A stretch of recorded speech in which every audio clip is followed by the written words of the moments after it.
पोथी पढ़ पढ़ जगमुआ, आईएएस हुआ न कोई। 2.5 अक्षर एनसीईआरटी का, पढ़े सो आईएएस होए। ओझा सर की इन बातों से मैं पूर्णतः सहमत हूँ। हाय एवरीवन, स्वागत है आपका इस वीडियो में। इस वीडियो में हम बात करेंगे एनसीईआरटी की और शुरू करेंगे हम आज से अपनी एनसीईआरटी की पढ़ाई।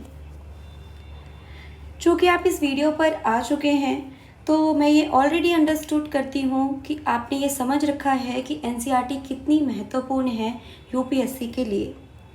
फिर भी इतना कहूँगी कि अगर आप यूपीएससी की तैयारी कर रहे हैं तो किसी भी कोचिंग इंस्टीट्यूट में जाने से पहले, किसी भी कोचिंग इंस्टीट्यूट के नोट्स यूज़ करने से पहले या किसी भी स्टैंडर्ड बुक्स को पढ़ने से पहले ये इंश्योर करिए कि आपने एनसीईआरटी पढ़ रखी है, आपने अपनी एनसीईआरटी को कंप्लीट कर रखा है। और एनसीईआरटी आपको कितनी कंप्लीट करनी है, वो 6 to 12। 6 to 12 आपको सोच के लगेगा कि बहुत बल्क हो जाएगा, लेकिन ऐसा नहीं है।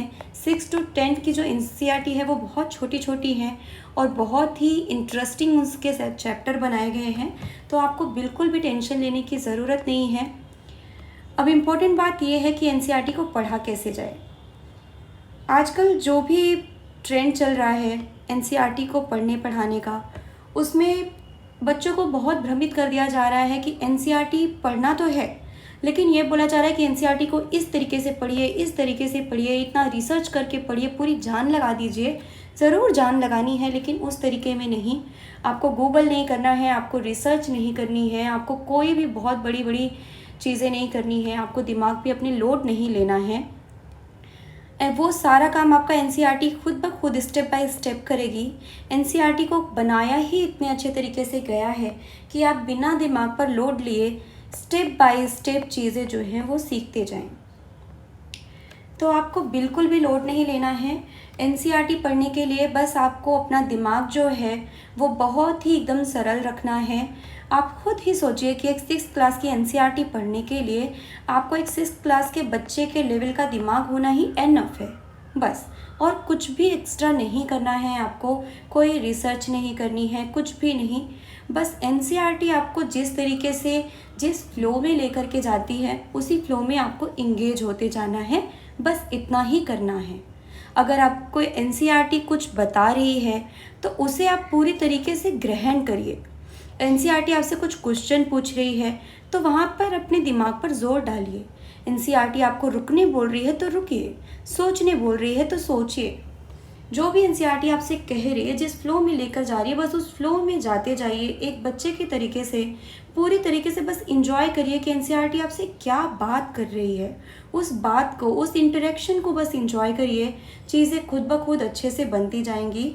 एनसीईआरटी को इसी तरीके से बनाया गया है कि वो आपको कुछ चीज़ें आपको इंट्रोड्यूस करेगी और फिर नेक्स्ट चैप्टर में या नेक्स्ट क्लास की एनसीईआरटी में आपको उन चीज़ों के बारे में डिटेल में, जहाँ पे ज़रूरत होगी, जहाँ पर ये नीडेड होगा कि अब आपको इस पर्टिकुलर टॉपिक के बारे में डिटेल में बात की जाए, एनसीईआरटी वहाँ पर आपसे बात कर लेगी। आपको पहले से ही रिसर्च करने की ज़रूरत नहीं है। जैसे मैं अगर एग्जांपल के तौर पर बोलूँ, इसी चैप्टर में ये आपको एक जगह पर जिक्र आएगा मगध साम्राज्य का। अब मगध साम्राज्य का जब जिक्र आएगा तो आपको मगध साम्राज्य पर रिसर्च नहीं करने लगना है। आपको इतिहास की बुक नहीं खोल लेनी है कि आप पूरा मगध साम्राज्य ही पढ़ा लें, बिल्कुल भी नहीं। एनसीईआरटी बस आपको ये छोटा सा हिंट दे रही है कि ये टॉपिक की बात वो करेंगे, आगे जा कर के वो कर लेंगे। जब उन्हें लगेगा कि इस टॉपिक को बताने के पहले उन्होंने आपको बहुत सारी ज़रूरी बातें बता ली हैं, फिर वो आपसे मगध साम्राज्य के बारे में भी बात करेंगे। तो बस जो भी आपको नीड है, वो बस नीड है कि सारी चीज़ों को एक तरफ रख करके आप यहाँ पर एक बच्चे की तरह पे पढ़ने के लिए तैयार होकर के आएँ। और एनसीईआरटी पढ़ने के लिए बस जो आपको नीड होगी वो आपको एक ब्लैंक पेपर की, एक पेन की और एक ब्लैंक मैप की, जो इंडिया का होगा, आगे चल के वर्ल्ड का भी होगा। ब्लैंक मैप लेकर के बैठिए और बस जहाँ पर जो चीज़ें आपको इम्पॉर्टेंट लगे, जो लाइन इम्पॉर्टेंट लगे, जहाँ फैक्ट लगे, उनको हाईलाइट करते जाइए या साइड में ही कहीं लिखते जाइए। जिस भी तरीके से आप पढ़ रहे हैं बस थोड़ा बहुत यूज़ करते जाइए और फ्लो में पढ़ते जाइए। तो शुरू करते हैं हम आज की एनसीईआरटी। हम क्लास 6 की एनसीईआरटी इतिहास की, जिसका नाम है हमारा अतीत, उसका अध्याय 1 जो है हम शुरू कर रहे हैं, जिसका नाम है क्या, कब, कहाँ और कैसे। यहाँ एक लड़की है राशिदा, उसका सवाल है कुछ, तो चलिए पढ़ते हैं। राशिदा बैठी अखबार पढ़ रही थी। अचानक उसकी निगाह एक सुर्खी पर पड़ी। 100 साल पहले। वह सोचने लगी कि यह कोई कैसे जान सकता है कि इतने वर्षों पहले क्या हुआ था। कैसे पता लगाएं? यह जानने के लिए कि कल क्या हुआ था, तुम रेडियो पढ़ सकते हो। यह जानने के लिए कि कल क्या हुआ था, तुम रेडियो सुन सकते हो, टेलीविज़न देख सकते हो या फिर अखबार पढ़ सकते हो। साथ ही यह जानने के लिए कि पिछले साल क्या हुआ था, तुम किसी ऐसे व्यक्ति से बात कर सकते हो जिसे उस समय की स्मृति हो। लेकिन बहुत पहले क्या हुआ था, यह कैसे जाना जा सकता है? सोचिए, कैसे जाना जा सकता है कि बहुत पहले क्या हुआ था? एनसीईआरटी हमें आगे बताएगी कि कैसे जाना जा सकता है। अतीत के बारे में हम क्या जान सकते हैं? अतीत के बारे में बहुत कुछ जाना जा सकता है, जैसे लोग क्या खाते थे, कैसे कपड़े पहनते थे, किस तरह के घरों में रहते थे। हम आखेटकों यानी कि शिकारियों, पशुपालकों, कृषकों, शासकों, व्यापारियों, पुरोहितों, शिल्पकारों, कलाकारों, संगीतकारों या फिर वैज्ञानिकों के जीवन के बारे में जानकारियाँ हासिल कर सकते हैं। यही नहीं, हम यह भी पता कर सकते हैं कि उस समय बच्चे कौन कौन से खेल खेलते थे, कौन सी कहानियाँ सुना करते थे, कौन से नाटक देखा करते थे या फिर कौन कौन से गीत गाते थे। है ना इंटरेस्टिंग कि हम इतना कुछ जान सकते हैं कि बहुत पहले ये सब चीज़ें कैसे होती थी। और सबसे इंटरेस्टिंग बात तो ये है कि बहुत पहले भी यही सब लोग होते थे कि पशुपालक, कृषक, शासक, यही सब लोग होते थे जो आज होते थे।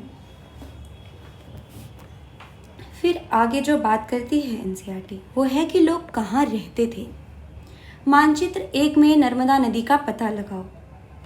मानचित्र 1 कहाँ है? मानचित्र 1 यहाँ है।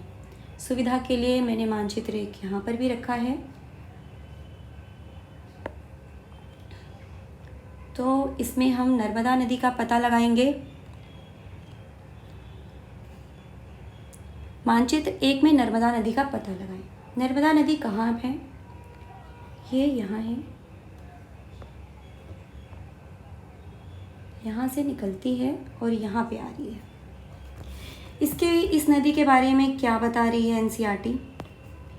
कई लाख वर्ष पहले, कई लाख लोग इस नदी के तट पर रह रहे हैं। यहाँ आने वाले आरंभिक लोगों में से कुछ कुशल संग्राहक थे।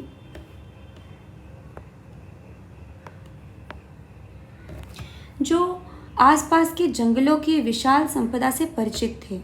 अपने भोजन के लिए वे जड़ों, फलों तथा जंगल के अन्य उत्पादों का यहीं से संग्रह किया करते थे।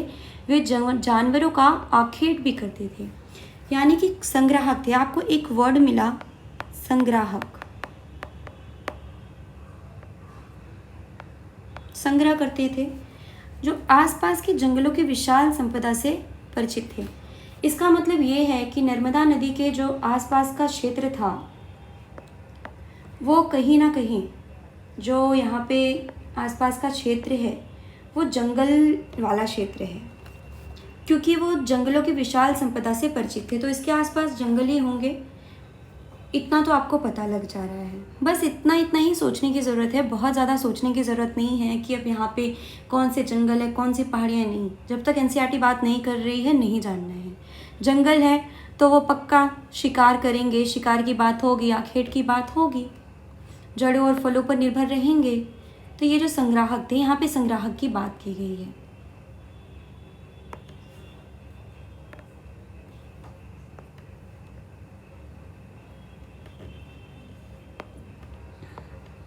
आगे चलते हैं। आगे क्या बात कर रही है एनसीईआरटी? अब तुम उत्तर पश्चिम की सुलेमान और किरथर पहाड़ियों का पता लगाओ। सुलेमान और किरथर, उत्तर पश्चिम। आपको पता है कि इधर उत्तर होता है, इधर दक्षिण, इधर पूरब और इधर पश्चिम। तो उत्तर पश्चिम यानी कि इधर वाले डायरेक्शन में हमें बढ़ते जाना है। यहाँ पर जो हमें दिख रहा है सुलेमान और किरथर, यहाँ पर हमें किरथर और यहाँ पे सुलेमान दिख रहा है। तो ये पहाड़ियाँ हैं, यहाँ पे कुछ ऐसे होंगी, जो भी हो। इसी क्षेत्र में कुछ ऐसे स्थान हैं जहाँ लगभग 8000 वर्ष पूर्व, इसे हाईलाइट कर लेते हैं, 8000 वर्ष पूर्व स्त्री पुरुषों ने सबसे पहले गेहूं तथा जौ जैसी फसलों को उपजाना आरंभ किया। उन्होंने भेड़, बकरी और गाय बैल जैसे पशुओं को पालतू बनाना शुरू किया। ये लोग गांव में रहते थे, ठीक है। यानी कि हमने क्या देखा कि यहाँ के जो लोग थे, इन्होंने सबसे पहले क्या शुरू किया, इन्होंने 8000 साल पहले जो था यहाँ पे खेती शुरू हुई, 8000 साल पहले। और यहाँ पे गेहूं और जौ, इनकी चीज़ें हुई। इन्होंने यहाँ पे पालतू पशु भी बनाए इस एरिया में। आगे जो बात की जा रही है वो यह कि उत्तर पूर्व में गारो, उत्तर पूर्व किधर होगा, उत्तर इधर है, पूर्व इधर है, तो यानी कि इधर का जो एरिया है यहाँ पे नॉर्थ ईस्ट, यहाँ पे हमें गारो पहाड़ियाँ देखने को मिल रही हैं ये। तथा मध्य भारत में विंध्य पहाड़ियों का पता लगाओ। मध्य भारत यानी कि बीच में विंध्य पहाड़ियाँ यहाँ हैं। तो ये रीज़न,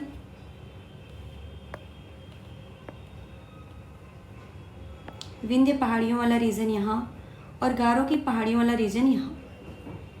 यहाँ पर क्या हो रहा है, यहाँ पर जो बात हो रही है ये कि ये कुछ अन्य ऐसे क्षेत्र थे जहाँ कृषि का विकास हुआ। यहाँ पे भी कृषि हुई है। जहाँ सबसे पहले चावल उपजाया गया वे स्थान विंध्य के उत्तर में थे।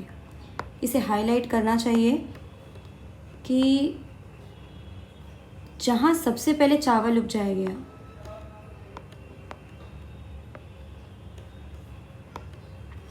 वहाँ वे स्थान विंध्य के उत्तर में स्थित है। यानी कि इस जगह पे कुछ इस जगह पे यहाँ पे चावल हुआ सबसे पहले,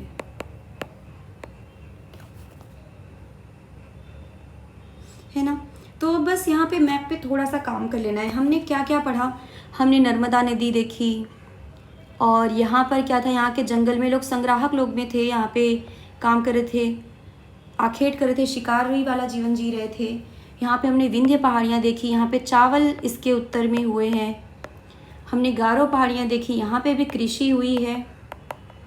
हमने किरथर और सुलेमान पहाड़ियाँ देखी, यहाँ पे 8000 साल पहले गेहूँ और जौ हुआ है। तो हमने कुछ इतना सेक्शन जाना, कुछ यहाँ का एरिया,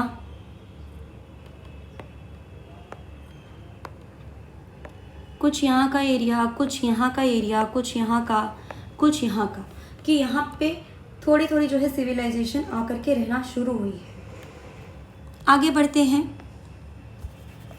आगे जो बात हो रही है वो यह कि मानचित्र पर सिंधु तथा इसकी सहायक नदियों का पता लगाने का प्रयास करो। मानचित्र में सिंधु और सहायक नदियाँ कहाँ पर हैं, जो कि आप जानते ही हैं कि सिंधु नदी कहाँ पर है, कि यहाँ पर है, यहाँ से निकल के आती हैं और यहाँ पर आती है। इसकी सहायक नदियाँ झेलम, चिनाब, रावी, सतलुज, व्यास, ये सब हैं।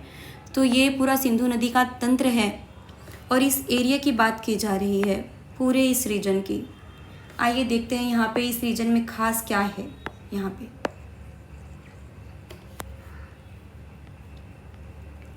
इस रीजन की बात चल रही है। इस रीजन में जो खास बात है वो ये कि सहायक नदियाँ उन्हें, पहले बात तो बताया जा रहा है कि सहायक नदियाँ उन्हें कहते हैं जो एक बड़ी नदी में मिल जाती है। यानी कि बड़ी नदी क्या है, यहाँ पे बताया कि सिंधु तथा इसकी सहायक नदी, यानी कि बड़ी नदी सिंधु है और बाकी सब इसकी सहायक नदियाँ हैं। सहायक नदियाँ इस नदी में आकर के इसको मिल रही हैं, पानी दे रही हैं, आगे बढ़ने में मदद कर रही हैं। आपको बस इतना ही जानने की ज़रूरत है। लगभग 4700 वर्ष पूर्व इन्हीं नदियों के किनारे कुछ आरंभिक नगर फले फूले। यानी कि इस जगह पे अगर आप देखेंगे तो क्या हो रहा है यहाँ पे नगर बन रहे हैं।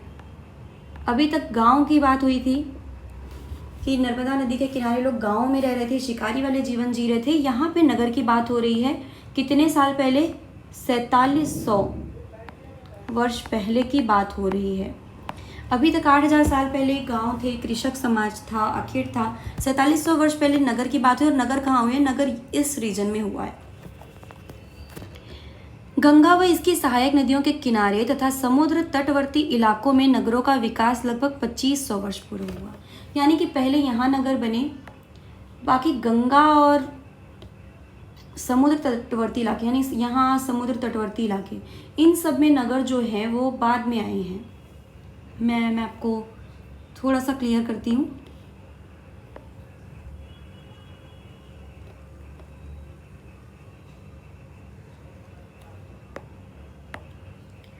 यानी कि यहाँ पर जो नगर आए हैं सबसे पहले यहाँ पे आए हैं।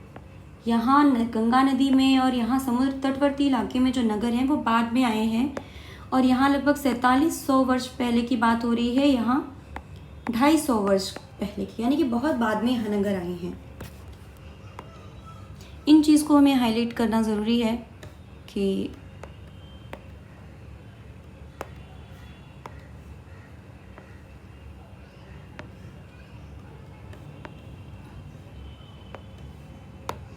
गंगा तथा इसकी सहायक नदी सोन का पता लगाओ।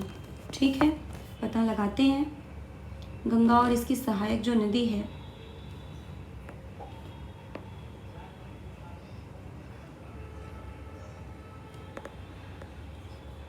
यहाँ गंगा नदी है और यहाँ पे सोन नदी है। ठीक है। गंगा के दक्षिण में इन नदियों के आसपास का क्षेत्र प्राचीन काल में मगध नाम से जाना जाता था, वर्तमान में बिहार नाम से जाना जाता है। गंगा के दक्षिण में और इन नदियों के आसपास का क्षेत्र, यानी कि सोन और गंगा नदी के पास की बात हो रही है, यानी कि कुछ इस रीजन की बात हो रही है। और आपको बिहार का आइडिया भी है। तो ये जो रीजन है ये किस नाम से जाना जाता था? ये बिहार के नाम से जाना जाता था, मगध के नाम से जाना जाता था। सॉरी, अभी इसे बिहार नाम से जानते हैं। इसके शासक बहुत शक्तिशाली थे और उन्होंने एक विशाल राज्य स्थापित किया था। देश के अन्य हिस्सों में भी ऐसे राज्यों की स्थापना की गई थी। लोगों ने सदैव उपमहाद्वीप के एक हिस्से से दूसरे हिस्से तक यात्रा की। कभी कभी हिमालय जैसे ऊंचे पर्वतों, पहाड़ियों, रेगिस्तान, नदियों तथा समुद्रों के कारण यात्रा जोखिम भरी होती थी। फिर भी ये यात्रा उनके लिए असंभव नहीं थी।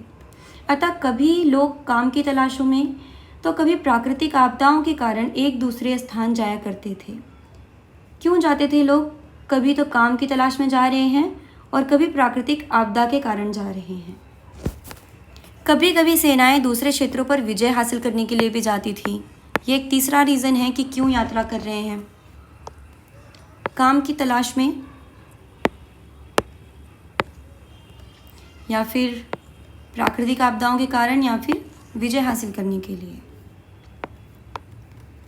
इसके अतिरिक्त व्यापारी कभी काफिले में तो कभी जहाज़ों में अपने साथ मूल्यवान वस्तुएं लेकर एक स्थान से दूसरे स्थान जाते रहते थे। यानी कि व्यापारी भी यहाँ से वहाँ जाते थे अपने व्यापार को आगे बढ़ाने के लिए। धार्मिक गुरु लोगों को शिक्षा और सलाह देते हुए एक गांव से दूसरे गांव तथा एक कस्बे से दूसरे कस्बे जाते थे। धार्मिक गुरुओं को भी यहाँ से वहाँ जाने की ज़रूरत पड़ती थी, तो यात्राएं होती रहती थी। कुछ लोग नए और रोचक स्थानों की खोजने की चाह में उत्सुकतावश भी यात्रा करते थे, कि ऐसा नहीं है कि सिर्फ काम के लिए ही लोग जाएंगे। कुछ लोगों का शौक़ भी होता था कि कुछ नए जगहों को देखें। आज भी लोग ट्रैवलर्स होते हैं, नई जगहों पर जाना पसंद करते हैं। तो उस समय में भी कुल मिलाकर के बस ऐसे ही लोग थे जैसे आज है। इन सभी यात्राओं से लोगों को एक दूसरे के विचारों को जानने का अवसर मिला। ठीक है, यहाँ पे देखते हैं छोटी सी चीज़ क्या दी हुई है। मानचित्र एक दक्षिण एशिया, यानी कि ये जो मैप है, ये पूरा मैप ये दक्षिण एशिया का मैप है। ये पूरा,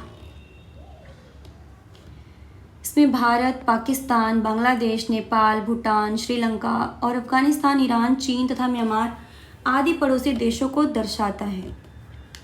यहाँ पे पाकिस्तान है, ये भारत है, ये अफगानिस्तान है, ये बांग्लादेश है, नेपाल, भूटान, श्रीलंका, म्यांमार, यहाँ पे चीन, इधर पे ईरान भी आएगा।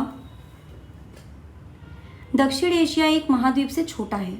पूरा महाद्वीप तो एशिया है, उसमें भी जो उसका दक्षिणी पार्ट है उसको दक्षिण एशिया बोला जा रहा है, लेकिन इसकी विशालता तथा बाकी एशिया से समुद्रों, पहाड़ियों तथा पर्वतों से बटे होने के कारण इसे प्रायः उपमहाद्वीप कहा जाता है। आपने देखा, लोगों ने सदैव उपमहाद्वीप के एक हिस्से से दूसरे हिस्से तक की यात्रा की। उपमहाद्वीप की बात हुई है, महाद्वीप की नहीं। महाद्वीप जो है वो एशिया है। उपमहाद्वीप एशिया का ही जो दक्षिणी हिस्सा है वो बहुत विशाल है, इसलिए उसकी बात है क्योंकि यहाँ पे हिमालय उसे अलग करता है। बड़े बड़े जो पहाड़ियाँ हैं, यहाँ पे समुद्री जो प्राकृतिक जो आकृतियाँ हैं वो इन्हें कहीं ना कहीं अलग करती हैं, इतने हिस्से को अलग बनाती हैं, इसलिए दक्षिण एशिया की बात की गई है। और ये कुछ 7-8 कंट्रीज़ दक्षिण एशिया में आती हैं। हम इन्हें उपमहाद्वीप कह देते हैं, सब कॉन्टिनेंट कह देते हैं। आज लोग यात्राएं क्यों करते हैं? अब यहाँ पे एनसीईआरटी जो है आपसे सवाल पूछ रही है। अब आप सोचिए कि क्यों करते हैं, आज लोग यात्राएं क्यों करते हैं। ऊपर तो कारण, उस समय का कारण बता दिया गया कि लोगों ने उस समय क्यों यात्राएं की, और आज भी अगर हम देखें तो मोटी मोटी यही सब कारण हैं कि लोग या तो काम की तलाश में यहाँ से वहाँ जा रहे हैं, विदेशों तक जा रहे हैं, या प्राकृतिक आपदा से कुछ भूकंप आ गया, चक्रवात आ गया, बाढ़ आ गया तो भी एक स्थान से दूसरे स्थान पर शिफ्ट होते हैं। कभी कभी सेनाएं एक दूसरे क्षेत्रों पर विजय हासिल करने के लिए जाती हैं। आज भी लड़ाइयाँ होती हैं तो कहीं ना कहीं कोई क्षेत्र पर कब्जा कर लिया जाता है। आप फिलिस्तीन में देख रहे हैं, इजराइल में देख रहे हैं, तो वो चीज़ें चल रही हैं। व्यापारी यहाँ से वहाँ जा रहे हैं, इंटरनेशनली व्यापार चल रहा है। धार्मिक गुरु यहाँ से वहाँ पर जा रहे हैं उपदेश देने। कुछ लोग नए रोचक स्थानों की खोज में जा रहे हैं ट्रैवलर से। तो आज भी सारे वही का जो है रीज़न्स है, वही कारण है, बस थोड़ा मॉडर्न वे में है। बहुत ज़्यादा सोचने की ज़रूरत नहीं है, बहुत सिंपल चीज़ें हैं। लेकिन यहाँ जब एनसीईआरटी आपसे क्वेश्चन पूछ रही है तो आप थोड़ा सा रुकिए और थोड़ा सा सोचिए ज़रूर, तो इससे आपके सोचने की क्षमता जो होगी वो डेवलप होगी। दूसरी बात है, आगे एनसीईआरटी क्या बोल रही है, एक बार फिर से मानचित्र 1 को देखो। ठीक है, हम देखते हैं।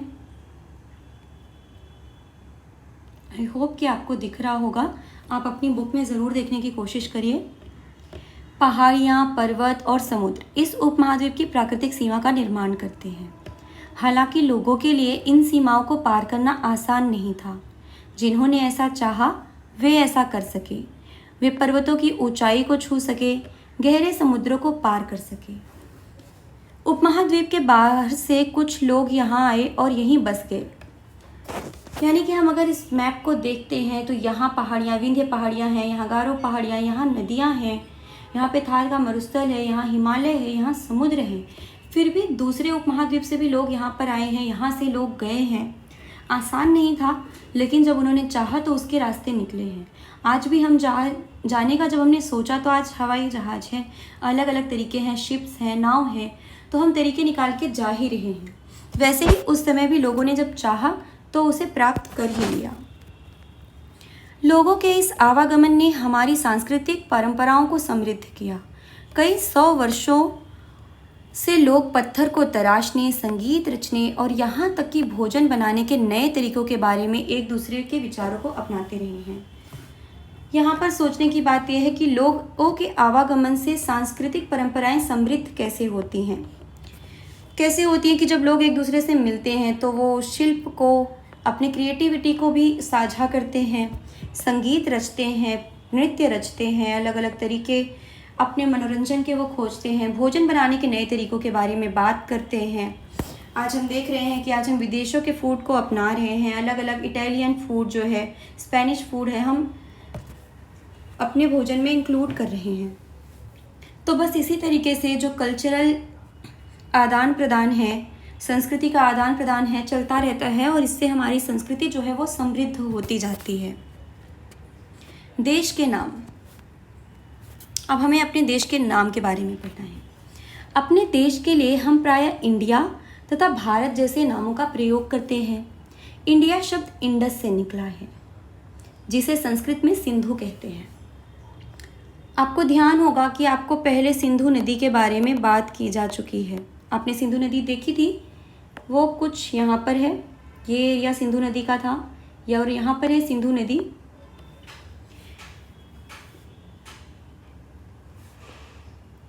और सिंधु को इंडस बोला जाता है। इंडस से बना है इंडिया, तो इंडिया नाम देने में इस नदी का बहुत बड़ा योगदान है। ये समझने की बात है।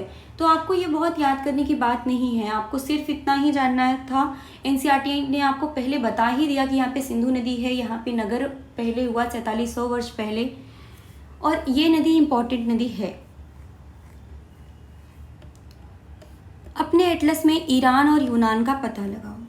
ईरान और यूनान कहाँ हैं, ये आपको पता लगाना है। इसके लिए आपको वर्ल्ड मैप की ज़रूरत पड़ेगी। मैंने बोला भी कि आप वर्ल्ड मैप को ले करके बैठिए, चाहे ब्लैंक मैप हो, चाहे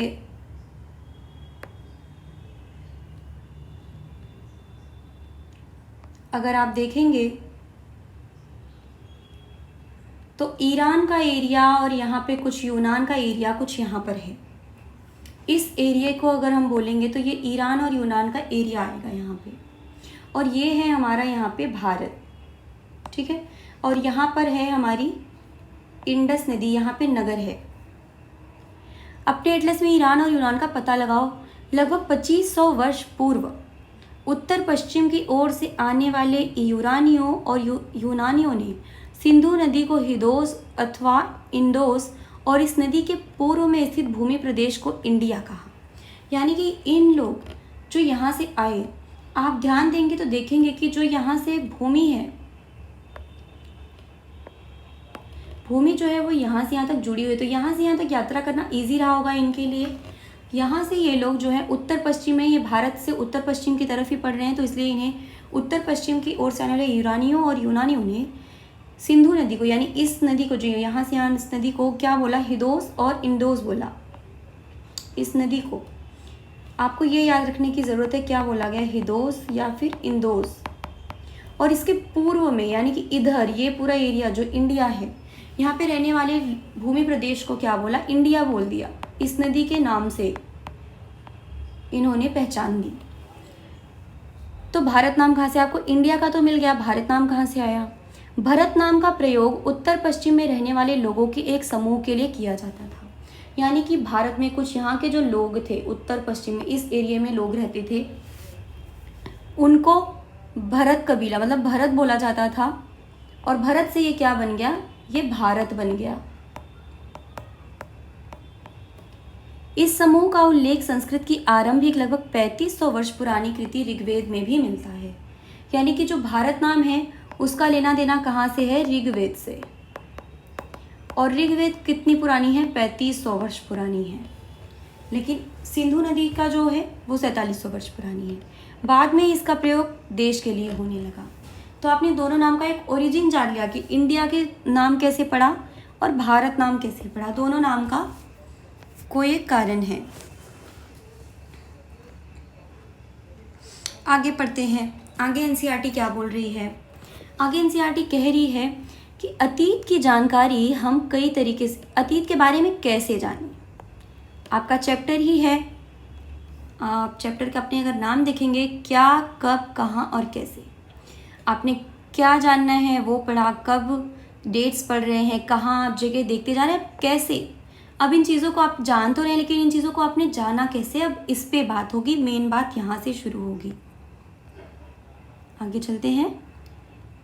तो अतीत के बारे में कैसे जानें। अतीत की जानकारी हम कई तरह से प्राप्त कर सकते हैं। इनमें से एक तरीका अतीत में लिखी गई पुस्तकों को ढूंढना और पढ़ना है। यानी कि जो अतीत में पुस्तकें लिखी गई होंगी, आज के ज़माने के तरीके से अतीत में भी लोग रहते थे, तो उन्होंने भी लिखना पढ़ना कुछ तो तरीका ढूंढना होगा अपनी भाषा को यहाँ से वहाँ तक पहुँचाने के लिए, अपनी बातों को दूसरों तक पहुँचाने के लिए उन्होंने भी पुस्तकें लिखी हैं, तो उन्हें ढूंढना है और पढ़ना है। ये पुस्तकें हाथ से लिखी होने के कारण पांडुलिपि कही जाती है। एक नया शब्द हमें जानने मिला, पांडुलिपि। इसे हाईलाइट कर लेते हैं, ठीक है।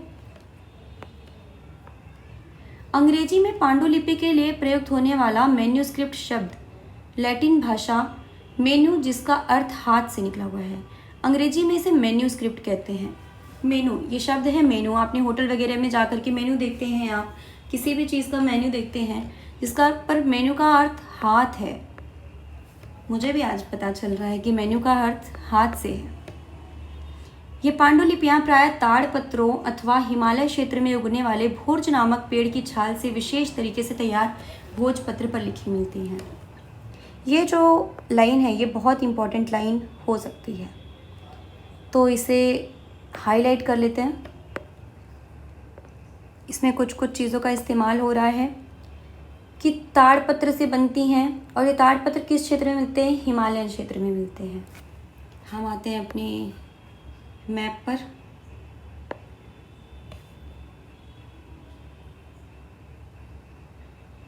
अब मैप क्लियर कर लेते हैं।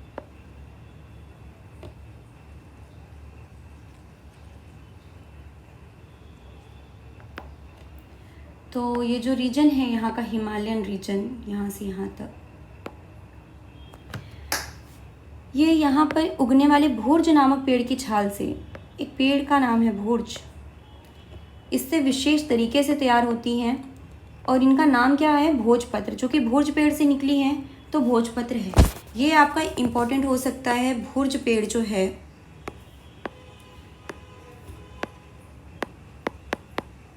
इसको भोजपत्र बोला जा रहा है, और ये इस रीजन में मिलता है। पांडुलिपि क्या है? चूँकि हाथ से तैयार होती है इसलिए इन्हें पांडुलिपि कहा जाता है। ताड़पत्रों से पांडुलिपि का एक पृष्ठ, ये जो दिया गया है ये पांडुलिपि है। इसे बहुत ध्यान से देख लीजिए एक बार कि अच्छा ये होता कैसा है। यह पांडुलिपि लगभग 1000 वर्ष पहले लिखी गई थी। किताब बनाने के लिए ताड़ के पत्तों को काट कर उनके अलग अलग हिस्सों को एक साथ बांध दिया जाता था। भोज पेड़ की छाल से बनी ऐसी ही एक पांडुलिपि को तुम यहाँ देख सकते हो। ओके, देख लेते हैं।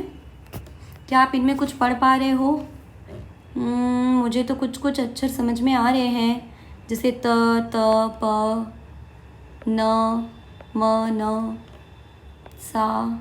पता नहीं यही है कि क्या है? नासा। नासा मुझे समझ में आ रहा है।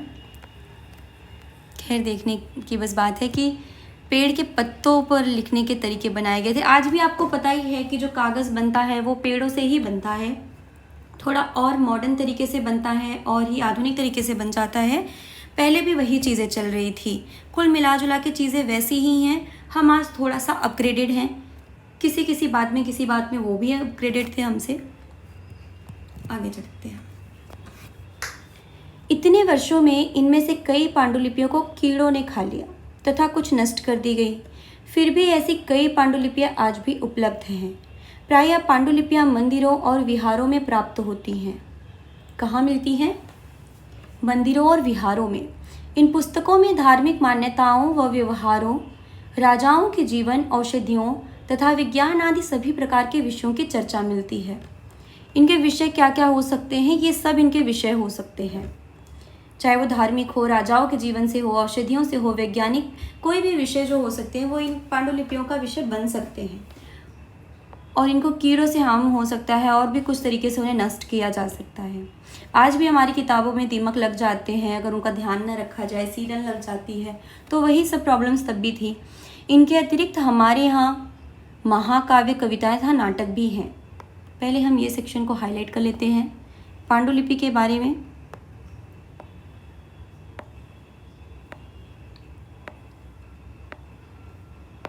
ओके, इनके अतिरिक्त हमारे यहाँ महाकाव्य, कविताएं तथा नाटक भी हैं। इनमें से कई संस्कृत में लिखे हुए मिलते हैं, जबकि अन्य प्राकृत और तमिल में हैं। 3 भाषाएं हमें देखने को मिली हैं। प्राकृत भाषा का प्रयोग आम लोग करते थे, यानी बाकी तमिल और संस्कृत का लोग खास लोग करते थे, एक्चुअल में करते थे। आगे चल के समझ में आएगा। जैसे आज खास लोग इंग्लिश का प्रयोग करते हैं और आम लोग रीजनल लैंग्वेज का। हम अभी लेखों का भी अध्ययन कर सकते हैं। ओके, अभी हमने पांडुलिपि को जाना, एक तो जाना पांडुलिपि। अब जो दूसरा शब्द हमारे सामने आया है वो है अभिलेख।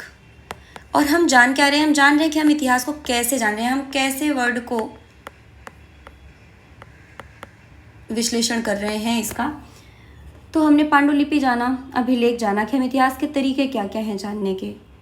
यहाँ अभिलेख की बात हो रही है।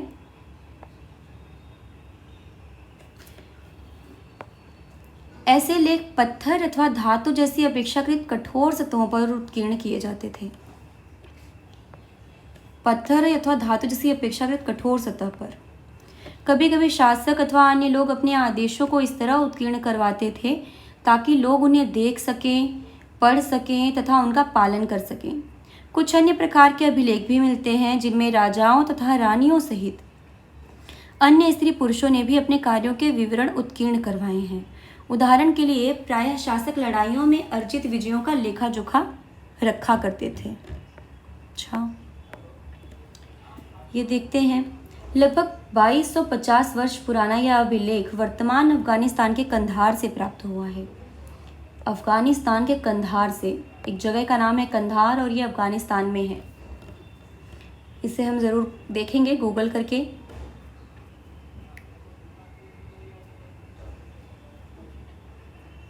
यह अभिलेख अशोक नामक शासक के आदेश पर उत्कीर्ण करवाया गया था।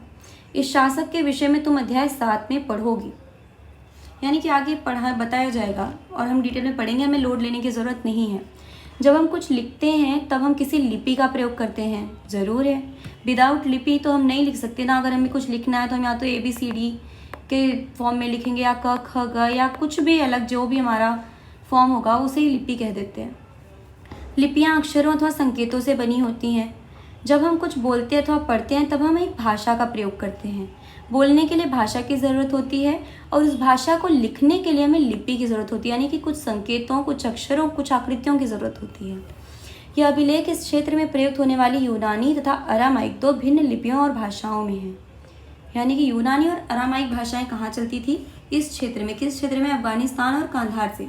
तो ये हमारा एक अच्छा पॉइंट बन सकता है जो इसे हम नोट्स में यूज़ कर सकते हैं कि अशोक नामक शासक और यूनानी और अरामाइक नामक 2 भिन्न भाषाओं में है। जब हम आगे इसे रिवाइज़ करेंगे तो हम इसी चीज़ को रिवाइज़ करेंगे। क्या आपको इनमें कुछ इस अभिलेख में समझ में आ रहा है? मुझे तो बिल्कुल नहीं आ रहा है क्योंकि ये यूनानी और अरामाइक में है, तो कोशिश भी नहीं करती हूँ। आगे बढ़ते हैं। आगे क्या बोल रही है आपकी NCERT? क्या तुम बता सकती हो कि कठोर सतह पर लेख लिखवाने के क्या लाभ थे? ऐसा करवाने में क्या क्या कठिनाइयाँ आती थी? अब यहाँ पर रुकना है, सोचना है। जब NCERT बोल रही है कि कुछ पूछ रही है, आपसे कुछ बताने को कह रही है, तो बताइए मैं क्या बता सकती हूँ। पहला क्वेश्चन क्या है कि कठोर सतह पर लेख लिखवाने के क्या लाभ थे? NCERT ने पहले ही बता दिया है कि पांडुलिपियों के साथ में क्या दिक्कत हो जाती थी कि कीड़े खा लेते थे, नष्ट हो जाती थी। लेकिन इसलिए पत्थर पे लिखा गया। पत्थर पे लिखने से तो मेन बात यह है कि ना बारिश से ख़राब होगा, ना धूप से, कोई भी ऐसी चीज़ से नॉर्मली तो ख़राब नहीं हो पाएगा। तो बहुत लाभ था, बरसों बरस चलता ही रहेगा, रिन्यू करने की ज़रूरत नहीं है। एक बार बस मेहनत करके लिख दिया और वो हमेशा के लिए लिखा ही रहेगा।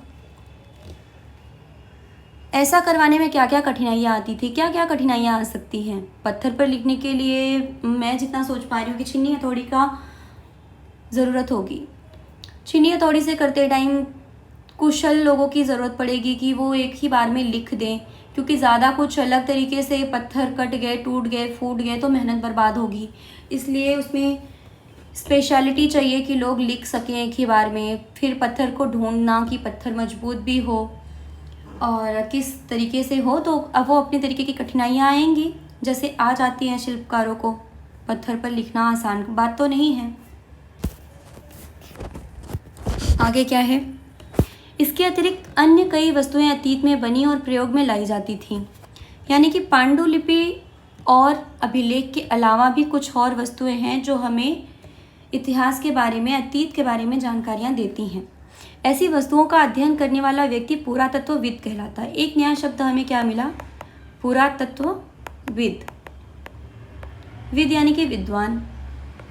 पुरातत्व मतलब कि पुराना तत्व।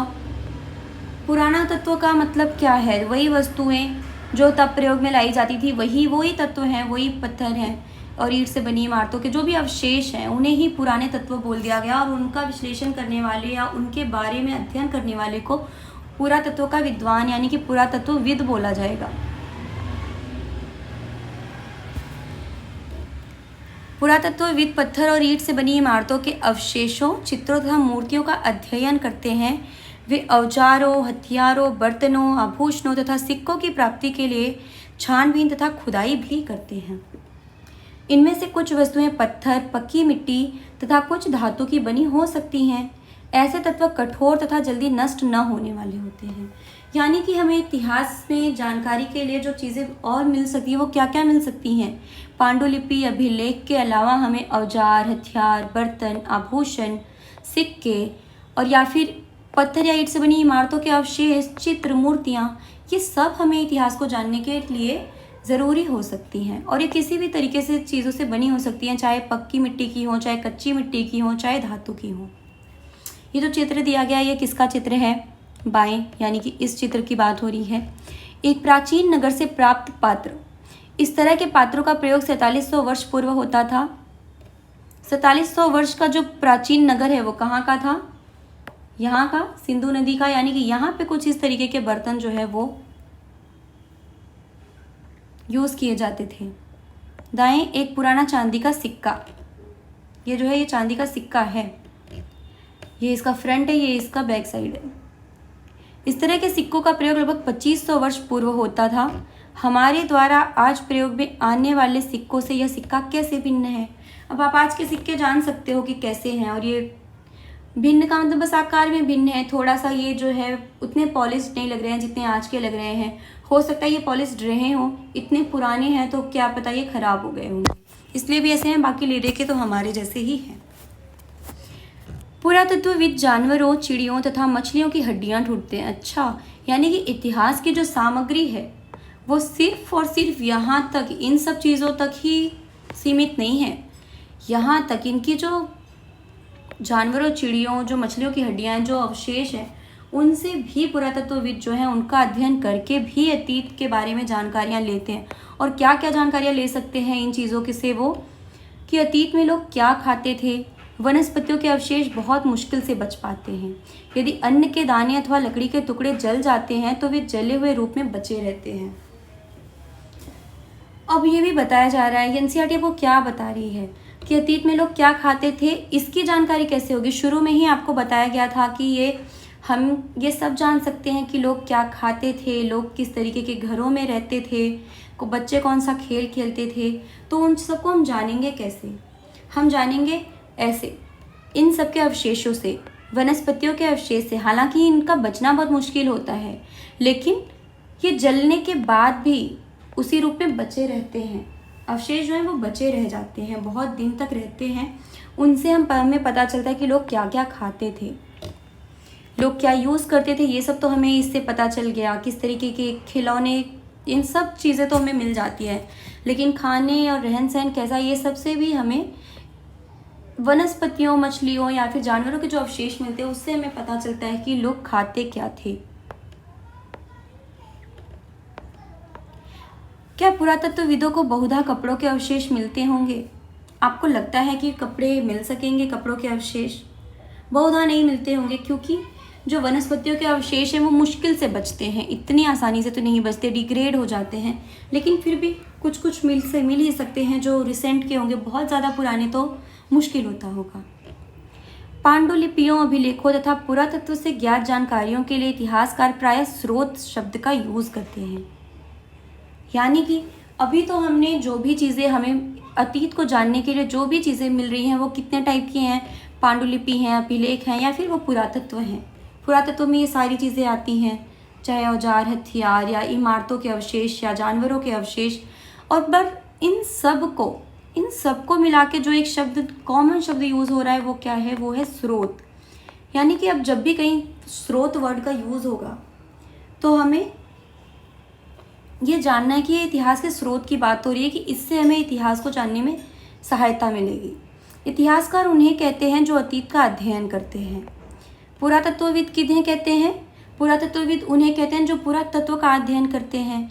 लेकिन इन पुरातत्व और इन सब स्रोतों का जो सम्मिलित पूरा अध्ययन करते हैं, इतिहास का अध्ययन, उन्हें इतिहासकार कहते हैं। स्रोत से के प्राप्त होते ही अतीत के बारे में पढ़ना बहुत रोचक हो जाता है। क्योंकि इन स्रोतों की सहायता से हम धीरे धीरे अतीत का पुनर्निर्माण करते जाते हैं। अतः इतिहासकार तथा पुरातत्वविद उन जासूसों की तरह हैं जो इन सभी स्रोतों का प्रयोग सुराग के रूप में कर अतीत को जानने का प्रयास करते हैं। यानी कि जो इतिहासकार है वो एक कहीं ना कहीं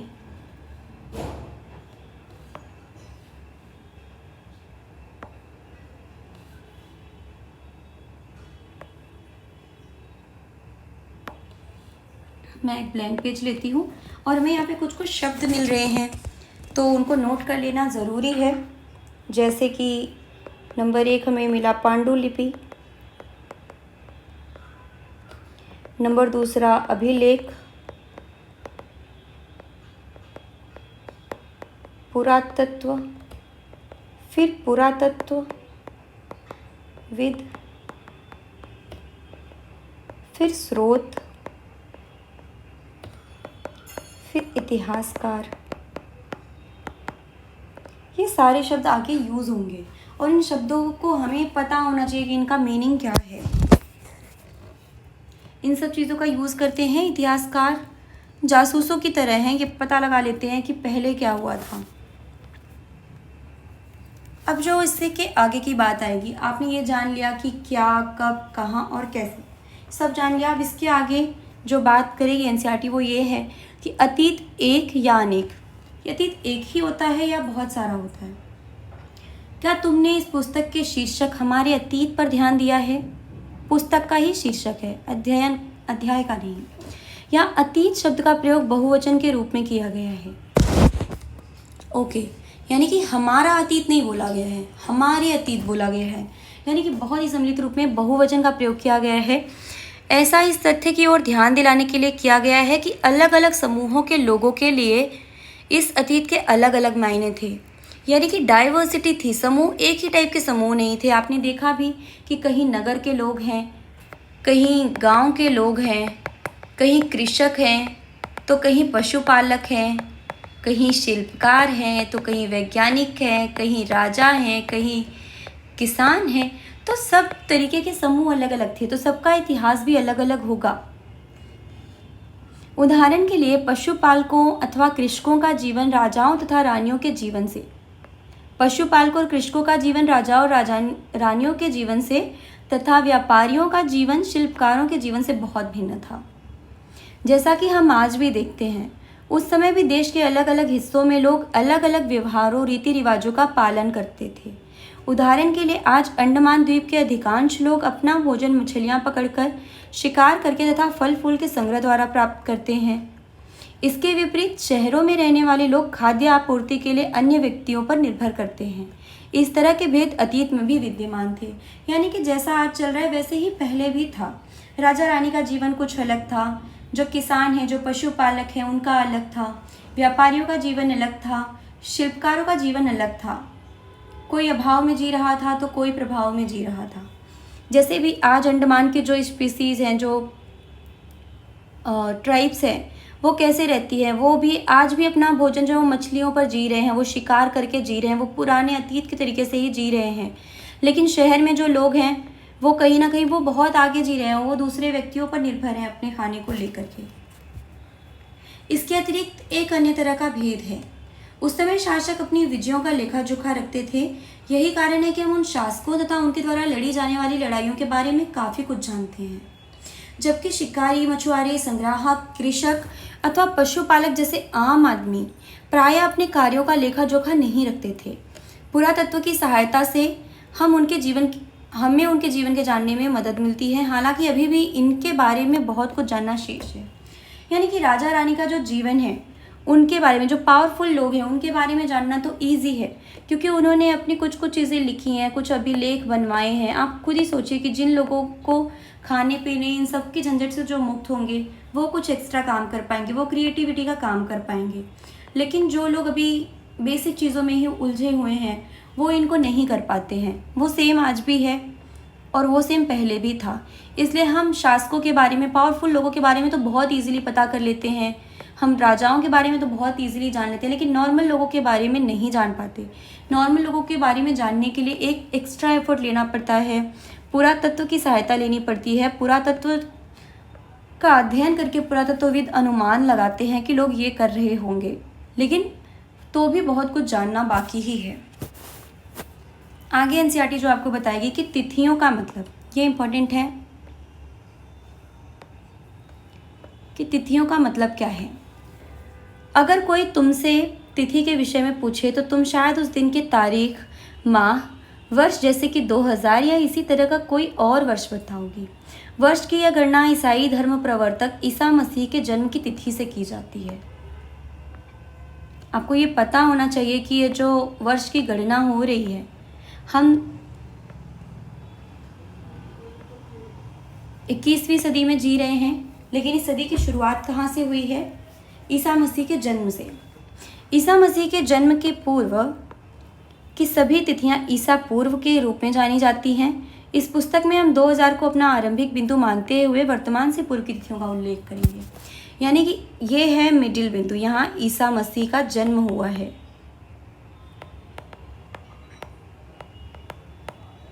ये है मिडिल बिंदु, ठीक है। यहाँ से इस तरफ जाएंगे और यहाँ से इस तरफ, इसे हम बोलेंगे ईसा पूर्व, यानी कि इनके जन्म से पहले इधर इधर होते जाएंगे। ईसा यहाँ पे अगर मैं 100 मान लूँ, यहाँ 200 मान लूँ, यानी कि यहाँ 0 है। ईसा मसीह के जन्म के 100 वर्ष पूर्व, यानी कि यहाँ 200 वर्ष पूर्व, यानी कि यहाँ जन्म के 100 वर्ष बाद, 200 वर्ष बाद, ऐसे से करके 2000 वर्ष हो चुके हैं। हम 21वीं सदी में आ चुके हैं। और इस पुस्तक में जब हम 2000 को अपना आरंभिक बिंदु माने, यानी कि हम यहाँ से शुरू करेंगे। अगर हम बात कर रहे हैं कि 8000 वर्ष पूर्व, तो 2000 तो पहले इसको ले लो और 6000 इधर का लेना है हमें। तो हम इस तरीके से बात कर रहे हैं। पूरा यहाँ से हमारी जर्नी हो रही है। 4000 वर्ष पहले की पूर्व बात हो रही है, तो यानी कि 2000 तो यहाँ तक और 2000 इसके इधर तक। इतिहास और तिथियां। अंग्रेजी में BC, हिंदी में ईसा पूर्व का तात्पर्य बिफोर क्राइस्ट है, यानी कि BC या ईसा पूर्व, बिफोर क्राइस्ट होता है। कभी कभी तुम तिथियों से पहले AD लिखा पाती हो। यह एनो डोमिनी नामक 2 लैटिन शब्दों से बना है। इसका तात्पर्य ईसा मसीह के जन्म के वर्ष से है, यानी कि नॉर्मल वर्ष जो एनो डोमिनी लिखा हुआ है AD, यानी कि ये इस तरफ चलने को बता रहा है, और BC यानी कि ये इस तरफ चलने को बता रहा है ईसा मसीह के जन्म से। कभी कभी AD की जगह CE तथा BC की जगह BCE का प्रयोग होगा। CE अक्षरों का प्रयोग कॉमन एरा तथा BC का बिफोर कॉमन एरा, यानी कि जो कॉमन एरा ईसा मसीह के जन्म की इधर के जो चीज़ें, ईसा मसीह का जो जन्म का एरा है वो कॉमन एरा है, वो इधर की बात करेगा।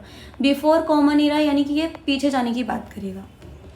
हम इन शब्दों का प्रयोग इसलिए करते हैं क्योंकि विश्व के अधिकांश देशों में अब इस कैलेंडर का प्रयोग सामान्य हो गया है। भारत में तिथियों के इस रूप का प्रयोग लगभग 200 वर्ष पूर्व आरंभ हुआ, यानी कि भारत में 200 वर्ष पूर्व ईसा मसीह का जो कैलेंडर चल रहा है, जो अभी चल रहा है, वो नहीं चलता था। अभी बहुत पुरानी बात नहीं है, 200 वर्ष पूर्व ही जो है वो आरंभ हुई हैं चीज़ें भारत में। कभी कभी अंग्रेजी के BP अक्षरों का प्रयोग होता है, इसका तात्पर्य बिफोर प्रेजेंट है। तो ये जो है ये खुद ही हाईलाइट करके दिया गया है। इन चीज़ों को हमें नोट्स में रखना है और अच्छे से समझ लेना है कुछ चीज़ें कि बिफोर क्राइस्ट क्या है, बिफोर कॉमन एरा क्या है, और एनो डोमिनी क्या है, बिफोर प्रेजेंट क्या है। अगर ये बात हो कहीं पे भी जो बात करेगी NCERT आगे चल के, तो आपको इन्हें समझ लेना होगा।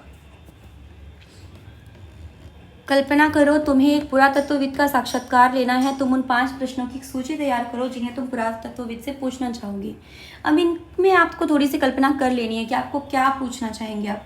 मैं पूछना चाहूँगी कि आप, ठीक है, आपने कुछ सामान खोजा, पर वो आप खोज कैसे रहे हैं, क्या क्या कठिनाइयाँ आ रही हैं आपको पुरानी चीज़ों को खोजने में, फिर उनके बाद उन चीज़ों को खोजने के बाद उनको रखने में, उनका अध्ययन करने में प्रोसेस क्या होता है, क्या दिक्कतें आती हैं, कैसे अनुमान लगाते हैं, कैसे इस निष्कर्ष पर पहुंचते हैं कि ये हो रहा होगा।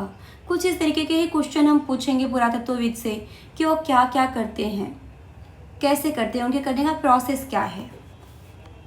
उपयोगी शब्द क्या है? यात्रा, यानी कि लोग यात्रा करते थे। यात्रा किस वजह से करते थे आपने ये पहले पढ़ लिया है कि लोग प्राकृतिक आपदा की वजह से भी यात्रा कर लेते थे, लड़ाइयों की वजह से भी यात्रा होती थी, कोई शौक की वजह से यात्रा करता था, धार्मिक लोग धार्मिक कारणों से यात्रा करते थे, व्यापारी लोग अपने व्यापार को बढ़ाने के लिए यात्रा करते थे, पांडुलिपि आपने जान लिया, अभिलेख, पुरातत्व, इतिहासकार, स्रोत। अज्ञात लिपि का अर्थ निकालना। अब जो अज्ञात लिपि है उसका अर्थ कैसे निकलता होगा, ये सिर्फ सोचने की बात है। आगे चल के खुद ही पता लगेगी कि अज्ञात लिपि जो है वो उसका अर्थ कैसे निकलता है। निम्नलिखित का सुमेल करो। नर्मदा घाटी। नर्मदा घाटी में क्या था? आखेट एवं संग्रहण हमने पहले पढ़ रखा है कि यहाँ नर्मदा घाटी में जो था वहाँ पे आखेट और संग्रहण चल रहा था, जंगल में थे, तो हम यहाँ मिला देंगे। मगध एक बड़ा राज्य था, यहाँ पे शक्तिशाली राज्य की बात हो रही थी। गारो पहाड़ी में क्या हुआ था? कृषि हुई थी। सिंधु तथा इसकी सहायक नदियों में प्रथम नगर था। गंगा घाटी में 2500 वर्ष पूर्व के नगर थे। पांडुलिपि तथा अभिलेखों में एक प्रमुख अंतर बताओ। एक ही अंतर पूछा है एनसीईआरटी ने, सिर्फ इतना ही आपसे एक्सपेक्ट कर रही है ये कि ये पेड़ की छाल पर लिखे जाते थे और ये पत्थर पे लिखे जाते थे। ये जल्दी नष्ट हो जाते हैं, ये टिकते हैं, इनमें अलग तरीके की घटनाएं, इनमें अलग तरीके की हैं। राशिदा के प्रश्न को फिर से पढ़ो, इसके क्या उत्तर हो सकते हैं। अब आप राशिदा के प्रश्न को अगर पढ़ेंगे, राशिदा ने सोचा था कि 100 साल पहले की जो सुर्खी देखी थी कि उसने सोचा था कि इतने पहले कैसे क्या होता है, लोग कैसे जानते होंगे, और आपको उसका एक बहुत कुछ आंसर मिल गया है कि लोग कैसे जानते थे। कि बहुत सारे जो हमें अभिलेख मिलते हैं, पांडुलिपि मिलते हैं, यानी कि इतिहास के स्रोत मिलते हैं, उनका अध्ययन करते हैं इतिहासकार और फिर इतिहास के बारे में हमें बताते हैं। यानी कि बहुत सारी मेहनत तो इतिहासकार करते हैं, फिर हमें वो चीज़ें बताते हैं कि अतीत में क्या हुआ था। पुरातत्वविदों द्वारा पाई जाने वाली सभी वस्तुओं की एक सूची बनाओ। इनमें कौन सी वस्तुएं पत्थर की बनी हो सकती हैं? जो कि हमें पहले ही बताया जा चुका है, हमें अपने दिमाग से सिर्फ सोचना है कि कौन कौन सी वस्तुएं मिली हैं। जैसे पत्थर के घड़े मिल सकते हैं, पत्थर के औजार मिल सकते हैं, पत्थर के भी खिलौने मिल सकते हैं। बहुत सारी चीज़ें जो है हमें पत्थर की बहुत मिल सकती हैं। अभिलेख हमें पत्थर के मिल सकते हैं, इमारतें पत्थर की हैं। बस यही हमें सोचना है।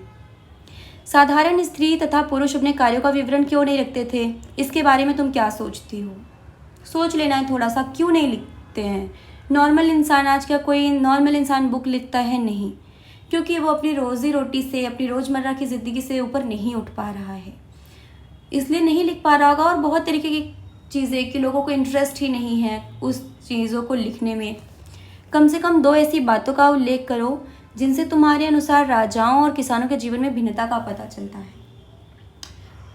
अब 2 बातें ऐसी क्या हो सकती हैं कि राजा और किसान के जीवन में क्या भिन्नता हो सकती है? वही आज जो पावरफुल और आम लोगों के बीच में अंतर है। पावरफुल लोगों के बारे में लोग जानते हैं क्योंकि वो अपनी चीज़ों को प्रमोट करते हैं, लिखते हैं, उन्हें प्रचारित करते हैं। नॉर्मल इंसान नहीं करते। राजा जो है वो अच्छी जगहों पर रहते हैं, बड़े महलों में रहते हैं, अलग भाषा का प्रयोग करते हैं, एक सभ्य भाषा का प्रयोग करेंगे। और किसान जो हैं वो नॉर्मल घरों में रहेंगे, वो एक नॉर्मल ज़िंदगी जीते हैं। बस ऐसे ही अपने दिमाग में सोचना है। पृष्ठ 1 पर शिल्पकार शब्द का पता लगाओ। आज प्रचलित कम से कम 5 भिन्न शिल्पों की सूची बनाओ। क्या ये शिल्पकार स्त्री पुरुष था? स्त्री पुरुष दोनों हो सकते हैं। शिल्प बहुत सारे शिल्प हो सकते हैं, हस्तशिल्प हैं कि बहुत सारी चीज़ें बनती हैं, जैसे कि कालीन बनते हैं, जैसे कि घड़े बनते हैं, मिट्टी के बर्तन बनते हैं, सब शिल्प हैं। और ऐसे 5 शिल्प हमें अपने आसपास सोचना है, हमें खुद से रुकना है और सोचना है। और क्या स्त्री पुरुष हो सकते हैं? कुछ ऐसे क्या शिल्प हैं जो सिर्फ स्त्रियां ही बनाती हैं? कि क्या कुछ ऐसे शिल्प हैं जो सिर्फ आदमी ही बनाते हैं, या आप दोनों लोग बना रहे हैं? बस इतना ही जानना है। अतीत में पुस्तकें किन किन विषयों पर लिखी गई थी? तुम इनमें से किन पुस्तकों को पढ़ना पसंद करोगी? पहले ही हमें बता दिया गया कि पांडुलिपियाँ अनेकों विषय पर लिखी जा सकती थी, चाहे वो धार्मिक हो सकती थी, चाहे वो औषधियों के बारे में, राजा रानी के जीवन के बारे में, या वैज्ञानिकों के बारे में, किसी भी बारे में पांडुलिपियाँ हो सकती थी। बाकी हमें किस तरीके की पुस्तकें पढ़ना पसंद है, हमें मोस्टली साहित्य पसंद होता है तो हमें पसंद है। बस ये हमें रिवीजन करवाएगा हर उस चैप्टर में उन इम्पॉर्टेंट बातों का जहाँ हमें ध्यान देना चाहिए। कुछ महत्वपूर्ण तिथियाँ। कृषि का आरंभ कब हुआ? 8000 वर्ष पूर्व। वो भी कहाँ? यहाँ पे सुलेमान और किरथर पहाड़ियों के पास। सिंधु नदी के प्रथम नगर 4700 वर्ष पूर्व यहाँ पर हुए हैं। गंगा घाटी के नगर मगध का बड़ा राज्य 2500 वर्ष पूर्व, यानी कि यहाँ गंगा और नदी के सोन नदी के पास में। वर्तमान लगभग 2000 वर्ष पूर्व,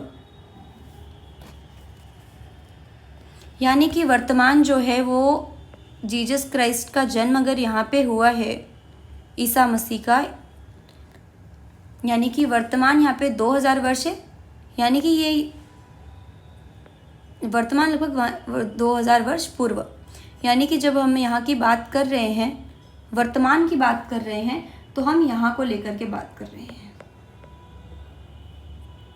कि हम यहाँ से तिथियों को जोड़ रहे हैं। ठीक है, हमारा चैप्टर यहीं पे ख़त्म होता है।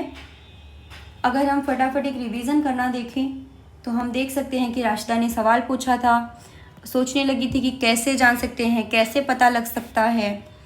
तो हमने यहाँ पे जो चीज़ें हाईलाइट की थी कि लोग क्या थे, नर्मदा नदी के जो तट पर लोग रह रहे थे वो क्या थे, वो संग्राहक थे, वो जानवरों का आखेट करते थे।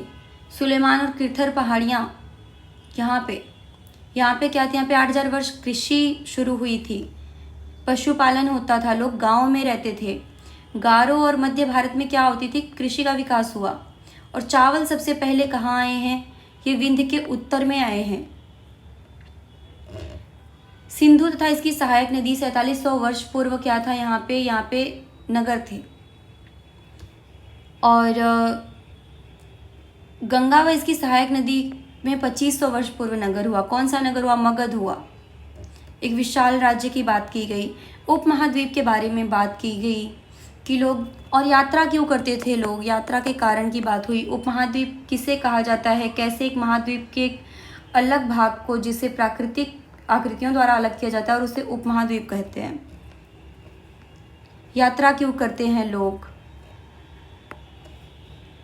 और यात्रा करके जो सांस्कृतिक परंपराएं किस तरीके से समृद्ध होती हैं वो बताया गया। देश का नाम कैसे पड़ा वो बताया गया। इंडिया और भारत के बारे में, अतीत के बारे में कैसे जानते हैं, यानी कि स्रोत के बारे में बात हुई, जिनमें कि हमने कुछ मेन इंपॉर्टेंट जाना कि पांडुलिपि, और हमने भुर्ज पेड़ का नाम जाना, इसे बिल्कुल नहीं भूलना है। और ये हिमालयन क्षेत्र में होती हैं, भोजपत्र जिन्हें बोला जाता है।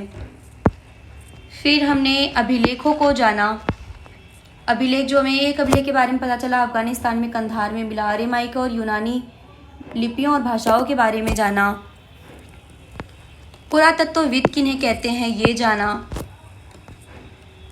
इन बर्तनों के बारे में जाना कि पुरातत्व और क्या क्या फॉर्म में हो सकते हैं। औजार हथियार किस तरीके से मिलते हैं, खुदाई करके मिलते हैं, उन्हें ढूंढा जाता है। जानवरों के अवशेष, वनस्पतियों के अवशेष के बारे में जाना। इतिहासकारों के बारे में जाना कि वो कैसे काम करते हैं। अतीत एक होता है या अनेक होता है, चूँकि बहुत अलग अलग समुदायों की बात होती है, चाहे कृषक की, पशुपालक की, शिल्पकार की, राजा रानी, कॉमन लोगों की, पावरफुल लोगों की, तो उनके अतीत भी अलग अलग होते हैं। यानी कि अतीत बहुत सारी चीज़ों को मिला करके बनता है।